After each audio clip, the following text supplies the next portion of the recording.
हुबली में BJP worker Sujata हांडी के कपड़े उतारने के मामले में सियासी घमासान मचा हुआ है। विपक्ष के नेता आर अशोक ने पुलिस पर दोषी होने का आरोप लगाया है और सीपीआई और पीएसआई को सस्पेंड करने की मांग की है। केंद्रीय मंत्री प्रहलाद जोशी ने कहा कि सुजाता हांडी पर कथित हमले का वीडियो 2023 में बनाया गया था, जब वो बीजेपी में नहीं थी। उन्होंने कांग्रेस पर पुलिस डिपार्टमेंट को कमजोर करने का भी आरोप लगाया है। 2025 ಇವರು ಯಾರು ಹೇಳ್ತಾರಲ್ಲ ಅವರು ಬಿಜೆಪಿ ಸೇರಿದ್ದರು. ನಾನು ಕಮಿಷನರ್ಗೆ ನಾನು ಅವರಿಗೆ ಅವತ್ತು ಮಧ್ಯಾಹ್ನ ಫೋನ್ ಮಾಡಿದಾಗ ನನಗೆ ಸಾಯಂಕಾಲ ಆಲ್ಮೋಸ್ಟ್ 4 ಗಂಟೆ ಹೊತ್ತಿಗೆ, ಯಾಕಂದರೆ ನಮ್ಮದು ಅವತ್ತು ಕ್ಯಾಬಿನೆಟ್ಟು GOMಗಳು ಭಾಳ ಇದ್ದಿದ್ದರಿಂದ ನಾನು ಅವತ್ತೇ ಹೇಳಿದೆ, ನೀವು ಇದನ್ನು ಫೇರಾಗಿ ಮಾಡಿರಿ, ಇದು ಭಾಳ ಬೆಳೆಸುವಂಥ ವಿಷಯ ಅಲ್ಲ. ವಿಡಿಯೋಗಳನ್ನು ಮತ್ತು ಬೇರೆ ಬೇರೆ ರೀತಿಯಾದಂಥ ಬೇರೆ ಅವರು, ನಾನು ಯಾರ್ದು ಇದೆಲ್ಲ ಹೇಳಿಲ್ಲ, ರೀಲ್ ಮಾಡೋದ್ರಿಂದ ಸಮಸ್ಯೆ ಬಗೆಹರಲ್ಲ. ಈಗ ಇವರೆಲ್ಲ ಒಟ್ಟಿಗೆ ಯಾರು ಈ ಕಾರ್ಪೊರೇಟ್ರು ಮತ್ತು ಈಗ ಯಾರು ಕಂಪ್ಲೇಂಟ್ ಕೊಟ್ಟಿದ್ದಾರೆ, ಈಗ ಯಾರ ಮೇಲೆ ಆರೋಪ ಮಾಡಿ ಹೊಸದಾಗಿ ವಿಡಿಯೋ ಬಿಟ್ಟಿದ್ದಾರೆ, ಇವರೆಲ್ಲ ಒಟ್ಟಿಗೆ ಇದ್ದಾಗ ಆಗಿದ್ದಿದೆ. ಹೀಗಾಗಿ ನಾನು ಕಮಿಷನರ್ಗೂ ಹೇಳಿದ್ದೇನೆ, ಆ ವಿಡಿಯೋ ಇಷ್ಟು ದಿವಸ ಎಲ್ಲಿತ್ತು ಹಂಗಾರೆ? If that is A criminal, that is definitely, ಅದು ವಿಡಿಯೋ ನಿಜವಾಗಿದ್ದರೆ ದಟ್ ಈಸ್ ಎ ಕ್ರಿಮಿನಲ್. ಮತ್ತು ಅದನ್ನು ಅವರು ಆ ಕ್ರಿಮಿನಲ್ ಆ್ಯಕ್ಟನ್ನು ಬಚ್ಚಾಕಿ ಇಟ್ಕೊಂಡಿದ್ದರು. ಅದು ಒಂದು ನಿಮಿಷ ಪೂರ you should listen to me fully. ಆ ವಿಡಿಯೋ ಪೊಲೀಸ್ ಮೂಲದಿಂದನೇ ಕಾಂಗ್ರೆಸ್ದವ್ರಿಗೆ ಹೋಗಿದೆ. ಅದನ್ನು ನಾವು ಹೇಳಿದ್ದೀವಿ ಅವರಿಗೆ. ಈ ರೀತಿ ಎಲ್ಲ ಮಾಡೋದ್ರಿಂದ ಸಮಸ್ಯೆ ಬಗೆಹರಲ್ಲ. ಅವರು ತಪ್ಪಿದೆ ಅಂತ ಇಟ್ಕೋರಿ. ಇವ್ರು ಯಾರಿದ್ದಾರೆ, ಆ ಹುಡುಗ BLA 2 ಅವನ ಮ್ಯಾಪಿಂಗ್ ಅಸಿಸ್ಟ್ ಮಾಡೋಕ್ಕೆ ಅಧಿಕಾರ ಇದೆ, ಅವನಿಗೆ ಅಸಿಸ್ಟೆಂಟ್ ತೊಗೊಳಕ್ಕೂ ಅಧಿಕಾರ ಇದೆ. ಅದಾದ ನಂತರ ಹಲ್ಲೆ ಆಗಿರೋದೆಲ್ಲ ಇವ್ರ ಮನೆ ಮುಂದೆ. ಅವರು ಯಾವುದೋ ಕ್ರಿಮಿನಲ್ ಕೇಸ್ದಲ್ಲಿ ಹಿಂದಿದ್ದಾರೆ ಅಂತ ಅನ್ನೋ ಕಾರಣಕ್ಕಾಗಿ ನೀವು ಈಗ ಹೊಸದಾಗಿ ಇನ್ನೊಂದು ಕ್ರಿಮಿನಲ್ ಕೇಸ್ ಹಾಕಿ ಕೊಟ್ಟವರೇನು ಭಾರಿ ಸಜ್ಜನರು ಸಂಭಾಯಿತರು ಇದ್ದಾರೆ, ಅವರು ಕನ್ವಿಕ್ಟ್ ಆಗಿದ್ದಾರೆ. ನಾವು ಹೇಳಿರುವಂಥದ್ದು ಅಶೋಕ್ ಅವರು, ಚಲವಾದಿ ಅವರು, ಮಹೇಶ್ ಅವರು, ನಾವೆಲ್ಲರೂ ಮೊದಲಿಂದನೂ ಹೇಳಿದ್ದು, ಇವತ್ತೂ ಅವ್ರಿಗೆ ಕರೆದು ಹೇಳಿದ್ದು, ಇವರೇನು ಅರೆಸ್ಟ್ ಮಾಡಿದ್ರಲ್ಲ ಇವ್ರ ಮನೆಯವರೆಲ್ಲರನ್ನೂ, ಇವರೆಲ್ಲ ಮನೆಯವ್ರನ್ನ ಅರೆಸ್ಟ್ ಮಾಡಿದ್ದು ಯಾರ ಜೊತೆಗೆ ಅವ್ರ ವಿಡಿಯೋ ಅಂದ್ರೆ ಕಾರ್ಪೊರೇಟರ್ ಜೊತೆಗೇನು ವಿಡಿಯೋ ಮತ್ತು ಫೋಟೋ ಇದ್ದಲ್ಲ, ಇವ್ರ ಮೊಬೈಲ್ ಕಸ್ಕೊಂಡು ಎಲ್ಲ ಡಿಲೀಟ್ ಮಾಡಿದ್ದಾರೆ. ಎದಕ್ಕೆ ಬೇಕಾಗಿತ್ತು ಇದು ಪೊಲೀಸರ ಉದ್ಯೋಗನ ಇದೆ? ಕಮಿಷನರು ಮತ್ತು DCP ACP 3 ಜನ ಹೇಳಿದ್ದು, ನಮಗೆ ಇದು ಮಾಹಿತಿಯನ್ನು ನಮಗೆ ಅವರು ಕೊಟ್ಟಿಲ್ಲ, ರಾತ್ರಿ ಅವ್ರನ್ನ ಕರ್ಕೊಂಡು ಹೋಗಿಲ್ಲ ಅಂತ ಹೇಳಿದ್ದಾರೆ. ರಾತ್ರಿ ಕರ್ಕೊಂಡು ಹೋಗಿದ್ದಾರೆ, ವಿಡಿಯೋ ಫುಟೇಜ್ ಎಲ್ಲ ತೆಗೀರಿ, ಸಿಗ್ತಾವೆ ಅಂತ ಹೇಳಿದ್ದೀವಿ. ಇದೆಲ್ಲ ಸಂಗತಿಯಲ್ಲಿ ಅವರು ಹಳೆ ಕ್ರಿಮಿನಲ್ ಇದ್ದರು ಅಂತ ತಿಳ್ಕೊಂಡು ಫಸ್ಟನ್ನೇ ನೀವು ಜಜ್ಮೆಂಟ್ ಬರೆಯೋಕ್ಕೆ ಸಾಧ್ಯ ಇಲ್ಲ. ಅವರೇ ಬಂದರು, ಅವರೇ ಬಟ್ಟೆ ಬಿಚ್ಚಿಕೊಂಡ್ರು ಅಂತ ಜಜ್ಮೆಂಟ್ ಬರೆಯೋಕ್ಕೆ ಸಾಧ್ಯ ಇಲ್ಲ. ನಾವು ಹೇಳಿದ್ವಿ, ಆಯ್ತಪ್ಪ ನಿಮ್ಮದು ಡೌಟ್ ಹಂಗಿದೆ, ನೀವು ಎನ್ಕ್ವೈರಿ ಮಾಡಿರಿ. ಎನ್ಕ್ವೈರಿ ಒಂದು ಕಡೆ ಹೇಳ್ತೀವಿ, ನಾವು ಎನ್ಕ್ವೈರಿ ಮಾಡ್ತೀವಿ. ಫಸ್ಟೇ ಯಾಕೆ ಬರೀತೀರಿ ನೀವು? ನಾವು ಲಾಜಿಕಲಿ ಪ್ರಶ್ನೆ ಮಾಡಿದ್ವಿ, ಯಾವುದು ಒಬ್ಬರ ಸಪೋರ್ಟು ಒಬ್ಬರ ವಿರುದ್ಧ. ಎರಡನೇದು ನಾನು ಇನ್ನೊಂದು ಪ್ರಶ್ನೆ, ನಾನು ಮತ್ತು ಅಶೋಕ್ ಅವರು, ಚಲವಾದಿಯವರು 3 ಮಂದಿ ಒಂದು ಪ್ರಶ್ನೆ ಕೇಳಿದ್ವಿ. ನೀವು BLA ಜೊತೆಗೆ ಹೋದಾಗ ಗಲಾಟೆ ಆಯ್ತಲ್ಲ, BLOಗೆ ಅವರು ಅಬ್ಜೆಕ್ಷನ್ ಮಾಡಿದ್ರಾ ಇಲ್ಲ? ಕಾರ್ಪೊರೇಟರು ಮತ್ತು ಕಾರ್ಪೊರೇಟರ್ ಬೆಂಬಲಿಗರು ಅಬ್ಜೆಕ್ಷನ್ ಮಾಡಿದ್ರಾ ಇಲ್ಲ? ಮಾಡಿದರೆ ನೀವು ಸೋಮೋಟೋ ಕೇಸ್ ಯಾಕೆ ಮಾಡಲಿಲ್ಲ? ಆ ಸೋಮೋಟೋ ಕೇಸ್ ಮಾಡಿಬಿಟ್ಟಿದ್ರೆ ಇಷ್ಟೊತ್ತಿಗೆ ಈ ಸಮಸ್ಯೆನೇ ಆಗ್ತಿರಲಿಲ್ಲ. ಲಾಜಿಕಲಿ ಮಾತಾಡ್ಬೇಕು. ಅವಳು ಹಳೆ ಕ್ರಿಮಿನಲ್ ಕೇಸ್ ನಡೆಸ್ರಿ, ನಿಮಗೆ ನಾ ಕೇಸ್ ವಿತ್ಡ್ರಾ ಮಾಡಿ ಅಂತ ಹೇಳಿದ್ದೇವೆ ನಾವು. ಅರೆಸ್ಟ್ ಮಾಡೋದು ಕೇಳಿಲ್ಲ, ಯಾಕೆ ಮಾಡಿದೆ ಅಂತ. ಮತ್ತು ನಾವು ಅರೆಸ್ಟ್ ಮಾಡೋದು ಬಿಡ್ರಿ, ನೀವು ಫಸ್ಟು ಕಂಪ್ಲೇಂಟ್ ಏನು ಕೊಟ್ಟಿದ್ದೀರಿ ಅಂದರೆ ಹಳೆ 307 ಅಟೆಂಪ್ಟ್ ಟು ಮರ್ಡರ್, ಈಗಿನ 109 ಅಟೆಂಪ್ಟ್ ಟು ಮರ್ಡರ್. ಇದು ಕೇಸೇ ಇರಲಿಲ್ಲ, ಸಬ್ಸಿಕ್ವೆಂಟ್ಲಿ ಆ್ಯಡ್ ಮಾಡ್ಯಾರ. ಕೋರ್ಟ್ಗೆ ಹೋಗಿ ಕೋರ್ಟ್ಗೆ FIR ಸಬ್ಮಿಟ್ ಆದಮೇಲೆ ಆ್ಯಡ್ ಮಾಡ್ಯಾರ, ಯಾರ್ದೋ ಒತ್ತಡಕ್ಕೆ. ಯಾಕೆ? BJP ಒಳಗಿದ್ದವರು ಸಹಿತ ಯಾರಾದರೂ ಕಾನೂನನ್ನು ಕೈಗೆ ತೆಗೆದುಕೊಂಡಿದ್ದರೆ ಅದನ್ನು ನಾವು ಒಪ್ಪಲ್ಲ. ಇದನ್ನು ನಾವು ಸ್ಪಷ್ಟಪಡಿಸಿದ್ದೀವಿ. ನಮ್ಮದೇನು ಕ್ಲಾರಿಟಿ ಅದ, we have got clarity of thought, clarity of ideology.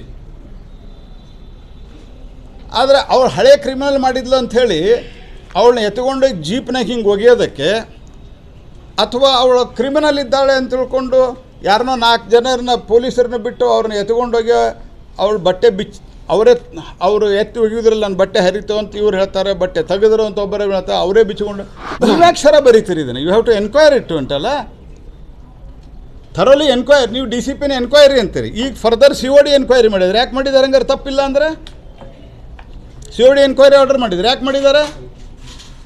V are only asking fair enquiry and protection to the all B L Os. ಮತ್ತು ಇದು ಎಸ್ ಐ ಆರ್ ನಡೀತಾ ಇಲ್ಲ, ಇನ್ನೂ ಎಸ್ ಐ ಆರ್ ನಡೀಲಾರ್ದೆ ಇಷ್ಟು ಗಲಾಟೆ ಮಾಡ್ತಾ ಇದ್ದಾರೆ. It is only a mapping. S I R ಸಂಬಂಧನೇ ಇಲ್ಲ. S I R subsequently mapping ಆದಮೇಲೆ ಎಸ್ ಐ ಆರ್ ಆಗುತ್ತೆ. But basically the primary work. ನಾವು ಪೊಲೀಸ್ ಕಮಿಷನರ್ಗೆ ಅಶೋಕ್ ಅವರು ಹಿಂದೆ ಮಂತ್ರಿಯಾಗಿ, ಗೃಹ ಮಂತ್ರಿಯಾಗಿ, ಅದು ಛಲವಾದಿಯವರು ಅತ್ಯಂತ ಅನುಭವಿ ಆಡಳಿತವನ್ನು ನಡೆಸಿ ಬೇರೆ ಬೇರೆ ಇದರಲ್ಲಿ ನಾನು 3 ಜನ ಅವರಿಗೆ ಕೂತು ಮಹೇಶ್ ತೆಂಗಿನಕಾರು ಕಡೆಯಿಂದ ಸಂಪೂರ್ಣ ಮಾಹಿತಿ ತೆಗೆದುಕೊಂಡು ಹೇಳಿರೋದಿಷ್ಟೇ. ಅವಳು ಕ್ರಿಮಿನಲ್ಲಿದ್ದಾಳೆ ಅಂತ ಅನ್ನೋದಕ್ಕೆ ಹಳೆ ಕ್ರಿಮಿನಲ್ ಕೇಸ್ ನಿಮ್ಗೆ ವಿತ್ಡ್ರಾ ಮಾಡಿ ಅಂತ ಹೇಳಿದೆವು ನಾವು. ಆದರೆ ಅವಳು ಕ್ರಿಮಿನಲ್ ಇದ್ದಾಳೆ ಅಂತ ಅನ್ನೋ ಕಾರಣಕ್ಕಾಗಿ ಅವಳನ್ನು ರಸ್ತೆದಾಗ ಗುಂಡು ಹೊಡೆಯೋಕ್ಕೆ ಸಾಧ್ಯ ಇಲ್ಲ. ಕಾನೂನು ಇದೆ ದೇಶದಾಗ. This is what exactly we have told. ಮತ್ತು ನೀವು ಮೊದಲ 109 ಹಾಕಲ್ಲ, ಮತ್ತು ಅವಳು ಕರೆದ್ರೆ ಬರ್ತಿದ್ಲ ಅವಳು. ಮತ್ತು ಈ ಮರ್ಯಾದಾಸ್ ಅನ್ನೋ ಹುಡುಗನ ಕರೆದ್ರೆ ಅವ್ನು BL2 ಅವನದೇನು ಇನ್ವಾಲ್ವ್ಮೆಂಟ್ ಇಲ್ಲ. ಅವ್ನು ಕರೆದಾಕ ಪೊಲೀಸ್ ಸ್ಟೇಷನ್ಗೆ ಹೊಡೆದ್ರಿ? There are so many question needs to be replied. But ನಾವು ಹೇಳಿದ್ದೀವಿ ಮ್ಯಾಪಿಂಗು ಮತ್ತು ಇದು ಫರ್ದರ್ SIR ಇದು ಸರಿಯಾಗಿ ನಡಿಬೇಕು. ಮತ್ತು ನೀವು ಸರಿಯಾಗಿ ಎನ್ಕ್ವೈರಿ ಮಾಡುವ ಭರವಸೆ ಕೊಟ್ಟರೆ, ಮತ್ತು ಅವನು ಏನೋ ಒಬ್ಬನ PSI ಹೆಸರು ಹೇಳಿದ್ದಾರೆ, ಅವನು ಅವನು ಸಿಕ್ಕಂಗೆ ಎಲ್ಲರಿಗೂ ಈ ಕೇಸ್ದಾಗೂ ಹ್ಯಾರಾಸ್ ಮಾಡಿದ್ದಾನೆ. ಈ ಕೇಸ್ದಾಗೂ subsequently without bringing it to the notice he has added the 109(1). ನಾ ಪೊಲೀಸ್ ಕಮಿಷನರ್ ಕೇಳಿದೆ, ಗೊತ್ತಿತ್ತೇನ್ರಿ ನಿಮಗೆ ಅಂತ. 3 ದಿವಸದಲ್ಲಿ 3 109(1) ಆ್ಯಡ್ ಮಾಡಿದ್ದಾರೆ. ಅಂದರೆ ಹಳೆ 307. What 307 says or what 191 says? 19(1) ಏನು ಹೇಳ್ತದೆ ಸಬ್ಸೆಕ್ಷನ್ 1? ಡೆಡ್ಲಿ ವೆಪನ್ ತೊಗೊಂಡು ಕೊಲ್ಲಲಿಕ್ಕೆ ಹೋದರೆ, ಎಲ್ಲಿತ್ತು ಡೆಡ್ಲಿ ವೆಪನ್? ನೀವು ಕೈಗೆ ಹಿಡಿದಿರ, ಅವನ್ನ ತೊಗೊಂಡೋಗಿದ್ದೀರಿ. 3 ದಿವಸ ಕಂಟಿನ್ಯೂಸ್ಲಿ 109. ಯಾರು ಕನ್ವಿಕ್ಟ್ ಆಗಿದ್ದಾರೆ ಅವ್ರ ಮೇಲೆ ಕೇಸ್ ಆದರೆ ಅವ್ರಿಗೆ 109 ಹಾಕಲ್ಲ, ಪ್ರಿಲಿಮಿನರಿ ಒಂದು FIR ರಿಜಿಸ್ಟರ್ ಆಗೋಲ್ಲ. Is it the way the police station should work? ಮತ್ತು ನಾನು ಅಶೋಕ್ ಅಣ್ಣವರು ಮತ್ತು ಛಲವಾದಿಯವರು ಗೃಹ ಮಂತ್ರಿಗಳಿಗಾಯಿತು ಸರ್ಕಾರಕ್ಕೆ ಹೇಳೋದು, ಸರ್ಕಾರದಲ್ಲಿ ನೀವು ಕೂತವರು ನೀವು ಸರ್ಟಿಫಿಕೇಟ್ ಕೊಡಬೇಡ್ರಿ, ಯು ಎನ್ಕ್ವೈರಿ ಇಂಟು ಇಟ್. ಇದು ರಾಜ್ಯದಲ್ಲಿ ಮಹಿಳೆಯರಿಗೆ ಮಾನವಾಗಿ ಬದುಕುವಂಥ ಹಕ್ಕನ್ನು ಸರ್ಕಾರ ಕಸ್ಕೊಂಡಿದೆ. ಸಿದ್ದರಾಮಯ್ಯನವರು 2 ವರ್ಷ 7 ತಿಂಗಳು ಏನು ಆಡಳಿತ ಮಾಡಿದ್ದಾರೆ, ಈ ಆಡಳಿತದಲ್ಲಿ ನಿರಂತರವಾಗಿ ಮಹಿಳೆಯರ ಅತ್ಯಾಚಾರ, ಕೊಲೆ, ಲವ್ ಜಿಹಾದ್ ನಿರಂತರ ಆಗೋಗ್ಬಿಟ್ಟಿದೆ. ಇವತ್ತು ಹುಬ್ಬಳ್ಳಿಯ ಘಟನೆ ಇಡೀ ರಾಜ್ಯ ಬೆಚ್ಚಿ ಬೀಳೋ ಥರ ಆಗಿದೆ. ಪೊಲೀಸರೇ ದುಶ್ಯಾಸನರಾಗಿರತಕ್ಕಂಥ ಘಟನೆ ಇದು. ಪೊಲೀಸರು ಕಳ್ಳರಾಗಿದ್ದರು ಜಯನಗರದಲ್ಲಿ, ಆದರೆ ಪೊಲೀಸರೇ ದುಶ್ಯಾಸನರಾಗಿರೋವಂಥದ್ದು ಸ್ಪಷ್ಟವಾಗಿದೆ. ಆ ಹೆಣ್ಮಗಳನ್ನ ಜುಟ್ಟಿ ಹಿಡ್ಕೊಂಡು ಆಟೋಯಿಂದ ಎಳ್ಕೊಂಡು ಮನೆಯಿಂದ ವ್ಯಾನಲ್ಲಿ ಹಾಕಿ ಕಾಲಲ್ಲಿ ತುಳಿದು ಹಲ್ಲೆ ಮಾಡಿರ್ತಕ್ಕಂಥ ಘಟನೆ. ಈಗ ಅವ್ರು ಬಂದಿದ್ದರು ನಮ್ಮನ್ನು ಭೇಟಿ, ನಮ್ಮ ಪ್ರಹ್ಲಾದ್ ಜೋಶಿ ಅವ್ರ ಸಾಹೇಬ್ರನ್ನ ಮತ್ತು ನಮ್ಮ ಛಲವಾದಿ, ನಮ್ಮ ತೆಂಗಿನಕಾಯಿಯವ್ರನ್ನ ಎಲ್ಲರೂ ಭೇಟಿ ಮಾಡಿ ಕಣ್ಣೀರು ಹಾಕ್ಕೊಂಡ್ರು. ಅವರೆಲ್ಲ ಕಣ್ಣೀರು ಹಾಕಿದ್ರು ಅವರೆಲ್ಲರೂ ಕೂಡ. ಇವತ್ತು ಯಾರು ಆ ಕಾರ್ಪೊರೇಟ್ರು ಕಂಪ್ಲೇಂಟ್ ಮೇಲೆ ಇಡೀ ಪೊಲೀಸ್ ಸ್ಟೇಷನ್ ಕಾಂಗ್ರೆಸ್ ಆಫೀಸ್ ಆಗಿದೆ. ಆ ಕಾರ್ಪೊರೇಟ್ರು ಈಗಾಗಲೇ ಮಚ್ಚು, ಲಾಂಗು, ದೊಣ್ಣೆ, ಗನ್ನು ಎಲ್ಲ ಇಟ್ಕೊಂಡು ಕೋರ್ಟಿಂದ 3 ವರ್ಷ ಅವಳಿಗೆ ಜೈಲಾಗಿದೆ.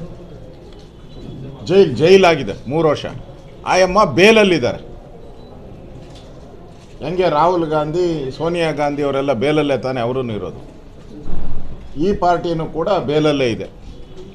ಅಂಥವ್ರು ಕೊಟ್ಟಂಥ ಕಂಪ್ಲೇಂಟ್ ತಗೊಂಡು ನೀವು ಇವತ್ತು ಮಹಿಳೆಯನ್ನು ವಿವಸ್ತ್ರ ಮಾಡಿರ್ತಕ್ಕಂಥ ಘಟನೆ, ಇದೊಂದು ನ್ಯಾಯಾಂಗ ತನಿಖೆ ಆಗಬೇಕು.